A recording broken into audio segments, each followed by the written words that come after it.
All right, well we have our boot camp going on, okay? But we also have our first session for our Warriors Mindset that didn't come from me, but it came from a collective effort from a higher power, which we call God, that made us come in and put something together that can help other men. We still don't know how we came together, but when God made that happen, after taking some time thinking if we should proceed forward and do whatever He wants us to do, that's what we did. Am I correct, sir? You are correct, sir. So I know that my duty is, from wherever I've been through with my life, is to be able to share my story and my strength with not just the students in my school, but people that I was once like, so we can see that there's hope and opportunity. And then right after that, we have a business seminar with other people coming in from other martial arts schools to talk about business and how to improve their business. So we started last night, and last night, when I woke up this morning, I was trying to figure out, okay, last night was okay, but it really wasn't. I mean, I don't know if it made the impact that I was trying to make it have, but a lot of times when I try to make it have my impact, then it turns out to be wrong because it's really God's impact, okay? I don't know about anybody else, but I truly believe in God, okay? Amen. I will sacrifice my life for my Creator. Amen. You can call it whatever. I know it's not a human being, okay? I know by the grace of God, all of us are here right now. I don't claim to be a preacher. I don't claim to be a great master. I just claim to be a person that didn't listen to his parents and didn't listen to the people that guided me and told me where the truth was at, because I wanted to be a rebel. So I made my own choices, and then I ended up in places that I knew I shouldn't have been in. And some of those places was jail. Some of those places was homelessness. And all these, you name it. Eating out a trash can. Sometimes when I tell people these stories, I don't think they believe it. But I can't worry about that. Because every day since, 26 years ago, since I was in a jail cell and I made a commitment and asked God in tears, would you please give me another chance to turn my life around? I will never, ever abandon you. Everything changed.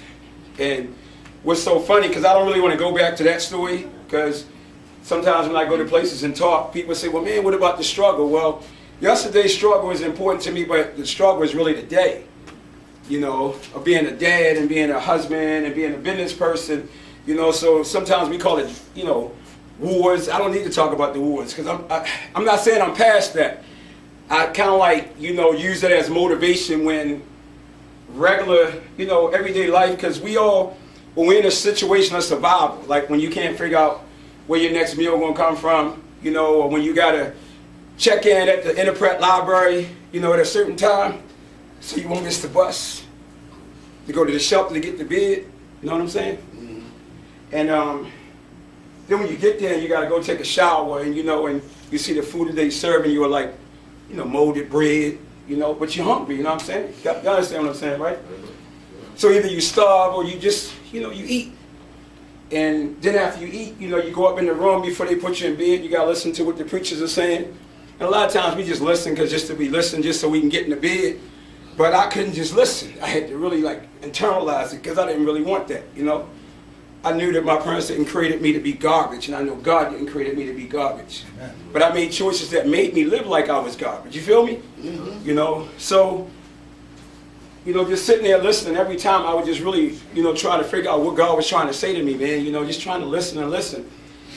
And I believe everything that I do today is a reflection of every word I heard back then. I say that again. I'm not intelligent enough to know why I do what I do.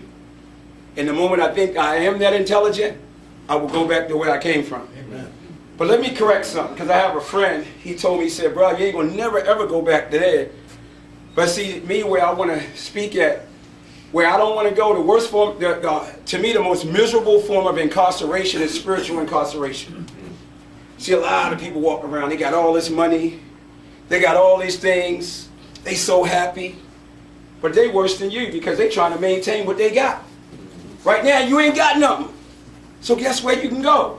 Ain't nowhere to go but up. But when you get something, the hardest thing is to sacrifice your integrity to hold on to it. Now I need to say that because when I was there, all I wanted to do was get to here. And if somebody would have told me that the people here are worse than the people there, I probably would have stayed there. I'm going to be honest. Because I can trust those people there. If you don't really like me, I know you really don't like me. If you're a snake, I know that you're really a snake.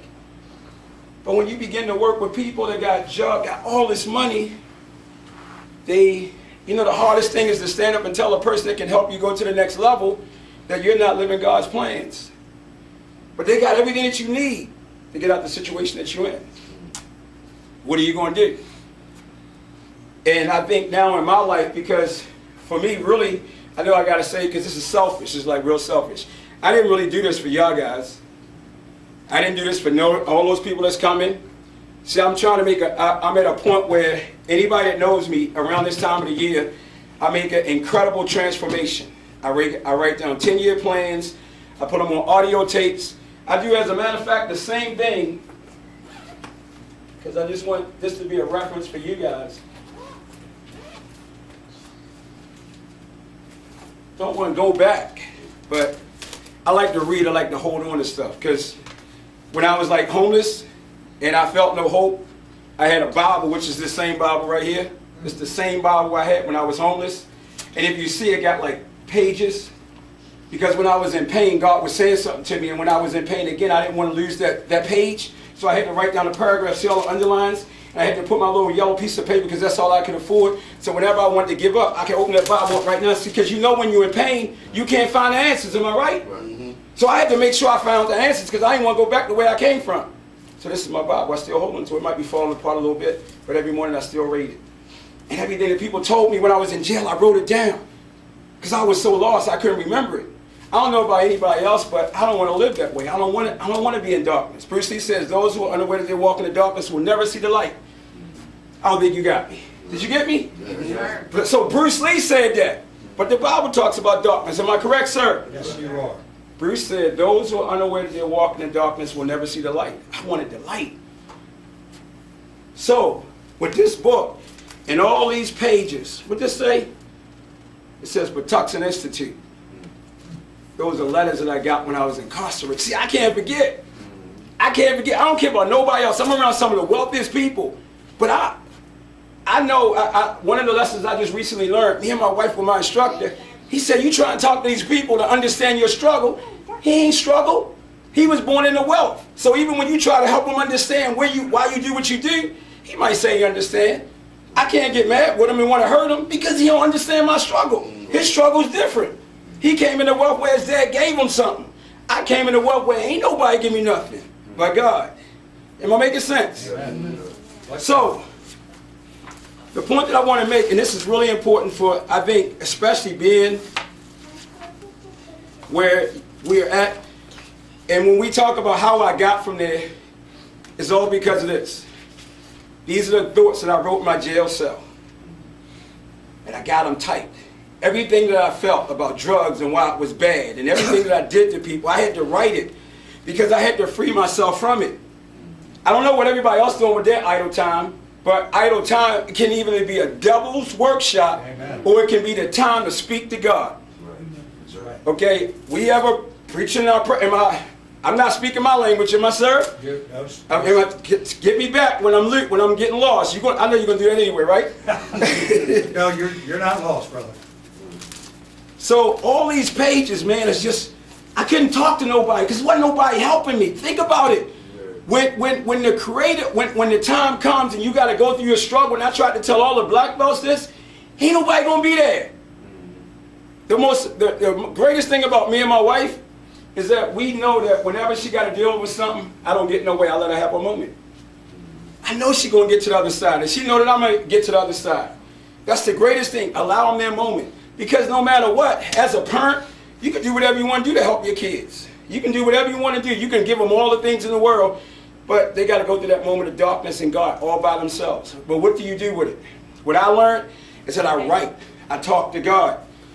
And I write down goals. So I just want to pull this one thing out, because this all ties into why this time is so important. When I was incarcerated, the only thing I could think about on those days was how to keep God first and get an apartment. Now think about it. You just see me pull up in the truck, right? I didn't get a license until I was like 29. I lived in the hood, so you don't need a license. You catch the cab. You got so much money, you can just cab it everywhere. I didn't get a license until I got my life a little bit in order, but that was with somebody that was a student in my martial arts school. all I could think about at that moment, probably where we're at right now. Because if we're not thinking, because sometimes we could just be moving and not be thinking, and sometimes we might not have a plan. But I knew that the first thing I had to do was keep God first. Regardless of what somebody say, regardless of what anybody do, and I don't care what, because I'm not speaking religion, I'm speaking spirituality. There's a difference. Amen. If you read the dictionary, religion was created by man, by a set of principles and concepts that he wanted you to follow. Am I correct, sir? Rituals. Rituals that he wanted you to follow. Yes. But sometimes a good book will tell you, don't get so caught up into the rituals that you forget the spiritual journey. That's right. It don't come from me. I was just too stupid not to understand it in the beginning, because I was raised in a church that it took me to go to darkness to understand it. So I realized that I had to keep God first. Okay? I had to get an apartment because I had money, but I couldn't keep an apartment. I couldn't pay bills. Think about that. I had money, and I was young and had everything I want, but I couldn't keep an apartment and couldn't keep a martial arts school because of my lack of immaturity. So I had to make sure when I came home, I had to get an apartment. I had to get a driver's license. Now this is going all the way back, and you just seeing me drive, okay? I had to better my personal work skills because I couldn't keep a job. Because every time I had a job and you said something that I ain't like, I either wanted to fight you or I quit. Oh, you gonna pay? But then when I quit, I couldn't pay my bills, so then I was left homeless. But I was the man. I was the man. But so I knew in jail I had to make sure all those things were in front of me. I had to push forward, stay drug free. But here's the thing that's to catch it.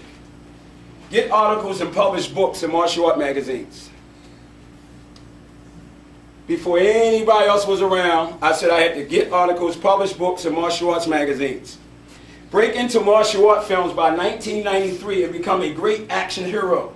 Open my school in 1995. Stay a great father.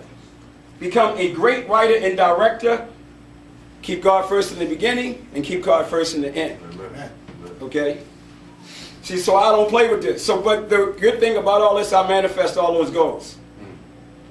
So Tony Robbins in the world tells you, if you don't shout your goals to the rooftop, they're not going to manifest. You got to tell the world, and you got to let the world be able to tell you that you're not going to make it. I did a smart thing when I came home from jail, and I'm just, because I need to be real with people. I love selling drugs. I'm not going there because it's easy money. You have all the money in your world. And most people don't understand why I keep going back to that, because that's my reality. If I don't go back to my reality, I can forget my reality, and then one day I wake up, I'll be living my reality. I'm like, how did I get here? So I got to keep my reality in front of me so it gives me strength. So I'm always fighting my reality. It's like, you don't get me. So I love doing those things because I can make more money than what I make running here. I can have everything that I want. I just don't like the consequences. That's right. The consequences of doing ignorant stuff is jails, institutions, and death. I done been in jail, I done been in institutions. The only other thing is death. But when I die, I want to die a peaceful death like my mom. And I want to die leaving a legacy for my kids to be able to see my dad was a good dad. See, that's what's important to me. And I'm proud that my family can look at me, and even when my sister kicked me out, she could look at me and say, I'm happy. My little brother is now my big brother. But I only became her big brother, which I'm still her little brother. She just, you know, whatever she went, I'm still her little brother. But I only became that because of the example that she set for me by kicking me out of the house and told me to go and grow up and be a man. Amen. So I don't hate her for it. At the time I hate her for it. But now I love her for it, because if she never did that, I wouldn't have never became the person I am right now. So, going back to why am I selfish? Because today, I don't want to be enslaved by corporate America. I don't want to be enslaved by people who say that they want to do something, but the moment times get hard, they back away and they don't follow through. Because I believe when God gives you a message, if you don't write it down, you can't go back. The message that God gives you in that moment that you try to question it is like martial arts. Whenever something happens, let it happen. Because that's God. But when it already happened and you think about it, now it's you. You didn't interfere with God's process.